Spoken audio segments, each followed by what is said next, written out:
ओम नमः शिवाय दोस्तों। ज्ञान गुण सागर में फिर से पंडित मनोज चौबे हाजिर हो गए आपकी सेवा में। कैसे हैं आप लोग? सब आनंद मंगल?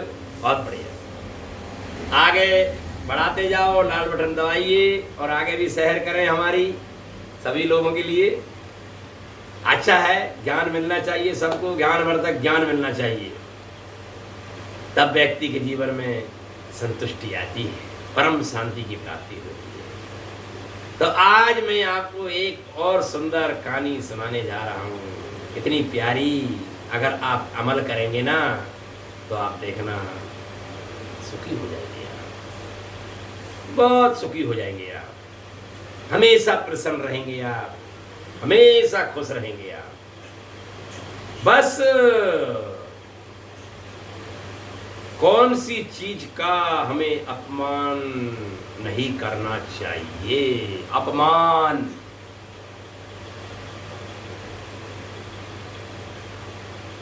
कर रही है। अपमान किसका नहीं करना चाहिए? थोड़ा सा ध्यान दें। कभी भी स्त्री का अपमान ना करें। स्त्री का कभी अपमान ना करें, चाहे बहन हो, बेटी हो, माँ हो, पत्नी हो, माता हो, जो भी हो। कभी भी किसी स्त्री का अपमान ना करें, ये बिल्कुल सत्य है। रावण ने सीता जी का अपमान कर कर बड़ा भारी दुख उठाया भाई, बड़ा भारी दुख उठाया। कंस ने अपनी बहन देवकी का नाम सुनाई है आपने, उसको दुख देकर बहुत दुख उठाया। और कई उदाहरण हैं शास्त्रों में। तो भाइयों बहनों, कभी स्त्री का अपमान ना करें, अवहेलना ना करें। नहीं तो घर से, आपके घर में तीन चीज मजबूत होती हैं और तीन चीजों के लिए हम मरते हैं दुनिया में। ये बिल्कुल सत्य मानिए आप। अब वो तीन कौन कौन सी चीज हैं? चाहे वो राजा हो, चाहे अमीर हो, गरीब हो, भिखारी हो, देवता हो, कोई भी हो, तीन चीजों के लिए सब रात दिन भाग रहे हैं। तीन चीज प्राप्त हो जाए हमें बस, तो हम सुखी हो जाएंगे। और बात भी सत्य है। और राजाओं के पास ये तीन चीजें होती हैं तो वो ही राजा कहलाते हैं। परिपूर्ण राजा, भरपूर राजा, सम्राट राजा, संतुष्ट राजा, सब श्रेष्ठ राजा। वो कौन सी चीजें हैं? एक लक्ष्मी जी, धन, और दूसरी विद्या, सरस्वती माता, विद्या बुद्धि, और तीसरा धर्म। राजाओं के पास धर्म करने का मेन काम है, उनका धर्म करना। राजा जो लोग होते हैं, अमीर लोग जो होते हैं, अगर अपनी पीढ़ियों को बढ़ाना चाहते हैं, भरपूर संपत्ति घर में बनी रहे, कभी नष्ट ना हो, बढ़ती जाए, घटे कभी नहीं। जैसे गंगा जल से, जैसे गंगा में से कितने ही गंगा जल ले आओ, कभी कम नहीं होता है। ऐसे ही राजाओं के घर में कभी कमी नहीं होती, जहां धर्म का पालन होता है। जिन घरों में, जिन राजाओं के घरों में, राजघरानों में। लेकिन राम जी एक राजा थे, और राजा के घर में धन भी आया, धर्म भी आया, सरस्वती माता भी आई, सभी लोग, सब कुछ था उसके पास। लेकिन कुछ समय के बाद कुछ उसके अंदर दुर्गुण आने लगे। राजा के अंदर अय्यासी करना, भोग विलासों में लिप्त हो गए, जुआ, शराब, सट्टे, कबाबों में भी लिप्त हो गए, और जब ये राजा के घर में होते हैं, राजघरानों के घर में, तो याद रखना भाइयों बहनों, सारा कुछ नाश होना चालू हो जाता है, सब कुछ नष्ट हो जाता है। राजा बर्बाद हो जाते हैं।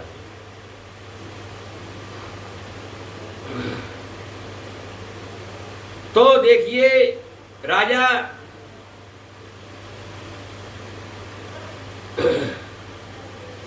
राजा का इतना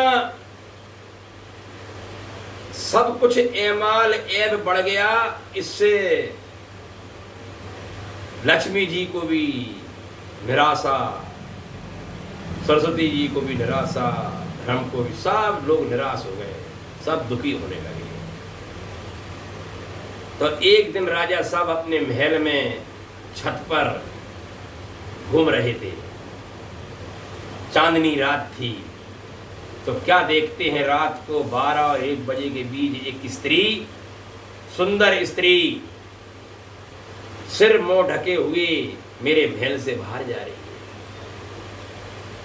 राजा की निगाहें पड़ी और राजा दौड़ते दौड़ते गए और जाकर पूछा कि तुम कौन हो?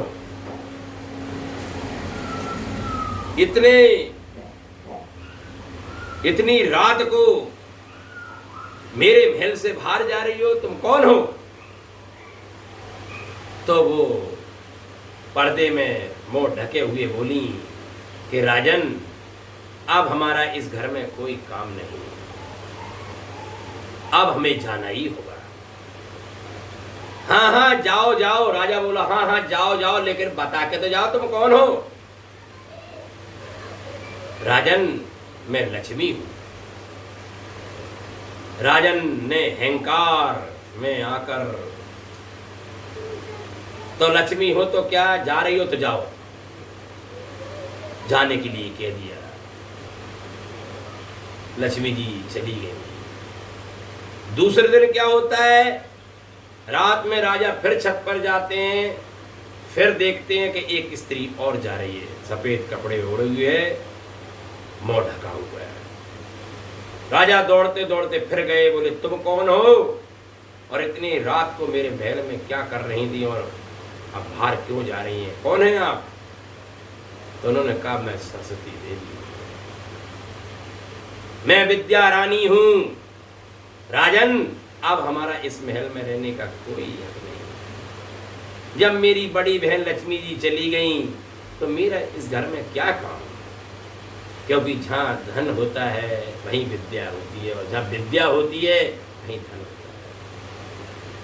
बड़ा गहरा रिश्ता है इन दोनों बहनों का, विद्या का, सरस्वती माता और लक्ष्मी माता, और बात भी सत्य है।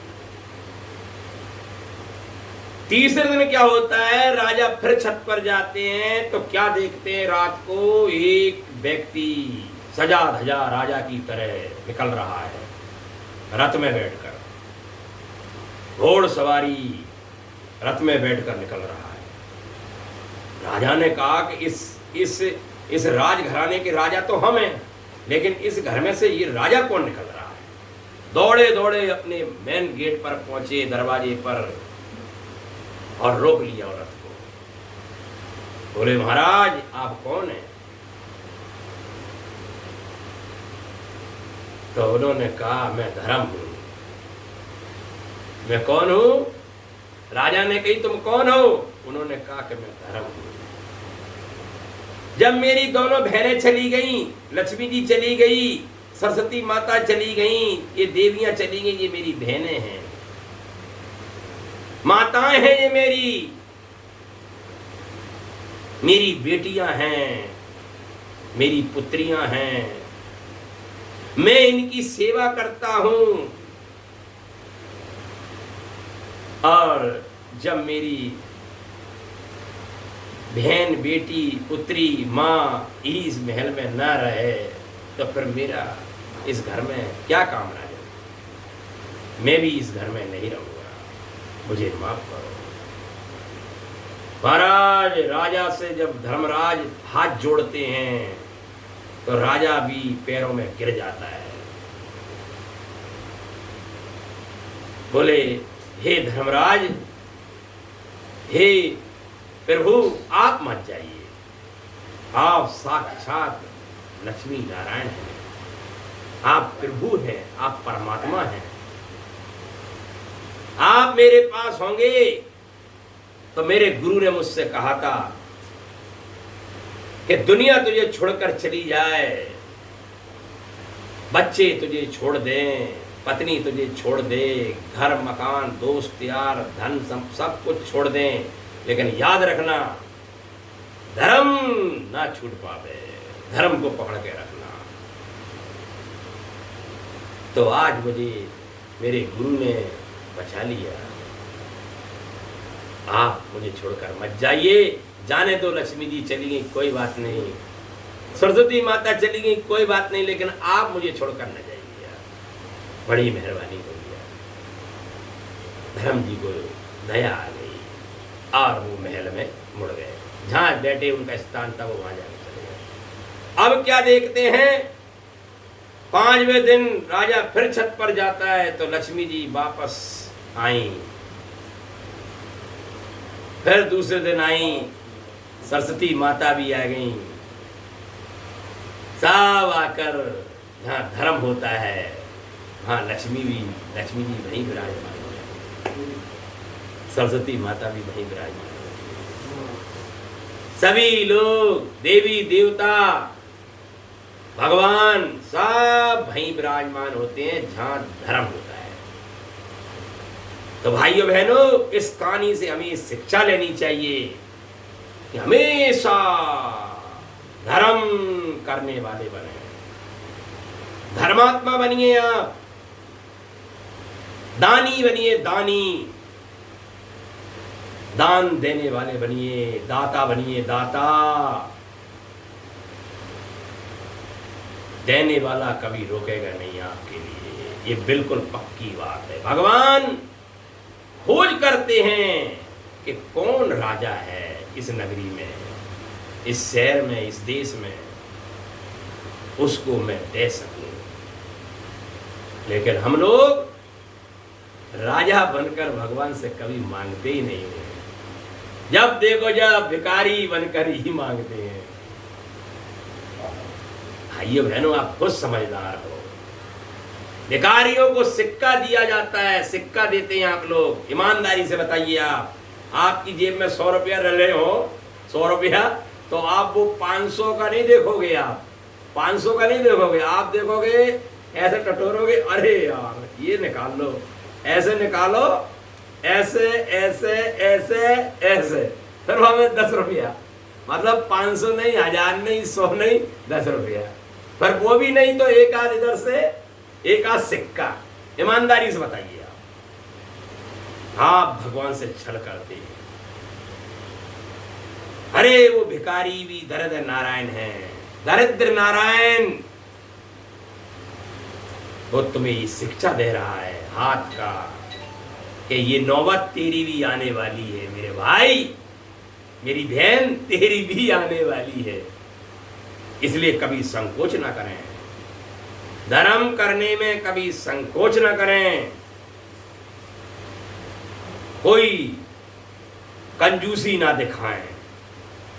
हाँ, इतना है कि सुपात्र और कुपात्र थोड़ा ध्यान दें, सुपात्र और कुपात्र की तरफ, कि मैं जो दान कर रही हूं कहीं ये कुपात्र में तो नहीं जा रहा है, कहीं मैं ये दान कर रही हूं तो सुपात्र में जा रहा है ना। तो सुपात्र में अगर तुम्हारा दान चला गया तो आप फलीभूत हो जाएंगे, और अगर कुपात्र में चला गया तो भाइयों बहनों, जो कुछ तुम्हारा है, घर में है, वो भी चला जाएगा, और भाग में वो भी चला जाएगा। इसलिए भाइयों बहनों, दान देने का भी तरीका सीखना चाहिए, कहां दान देना चाहिए और कहां नहीं देना चाहिए। तुम्हारा दिया हुआ दान किसी का सर्वनाश तो नहीं कर रहा, किसी को कष्ट तो नहीं पहुंचा रहा, किसी को दुख तो नहीं दे रहा। वो कैसे कि आपने दान दिया, और अगर उस व्यक्ति ने उससे शराब पी ली और भी संसार में नशे पत्ते गंदे काम कर डाले उस पैसे से, तो भगवान का बना हुआ शरीर नष्ट हो जाएगा। इसको बनाने के लिए भगवान को बड़ा दिमाग लगाना पड़ा, बड़ी मेहनत करना पड़ी। और अगर तुमने इस शरीर को नष्ट करने के लिए आपका दिया हुआ दान कहीं किसी का नाश ना कर दे, तो याद रखना फिर उसका नाश से फिर हमारा भी सर्वनाश रखा हुआ है। तो इसलिए दान सुपात्र में ही देना चाहिए और भिखारी को भी दान देना चाहिए। अब कैसे होगा सुपात्र, मैं बता देता हूं। आप अगर उसे भिखारी ना समझें, क्या ना समझें, भिखारी मत समझिए, या समझिए दरद नारायण भगवान की जय, आज नसीब वाली हूं, दरद नारायण भगवान, दरिद्र नारायण। जैसे ही तुमने भगवान का नाम लिया वो सुपात्र हो जाएगा। अब चाहे वो नल्ले में डाले, चाहे वो शराब पिए, जुआ खेले, कछु करे, हमें उससे कोई मतलब नहीं। हमने उसको भगवान का नाम लेके दिया है। और आप क्या करते हैं, हमने भिखारियों को दान कर दिया, हमने पंडित जी को दान दे दिया 1 किलो आटा ठीक है ना, और आप कहते हैं हमने दान कर दिया। नहीं, आपने पंडित जी को दान किया है और आपने भिखारी को दान किया है। तो पंडित जी से और भिखारी से तुम्हें कुछ मिलने वाला नहीं है, और मिलेगा तो पंडित जी जो है वो ही मिलेगा, और भिखारी की औकात है वो भिखारी से मिलेगी तुम्हें, क्योंकि तुमने बोला ही भिखारी है उसको।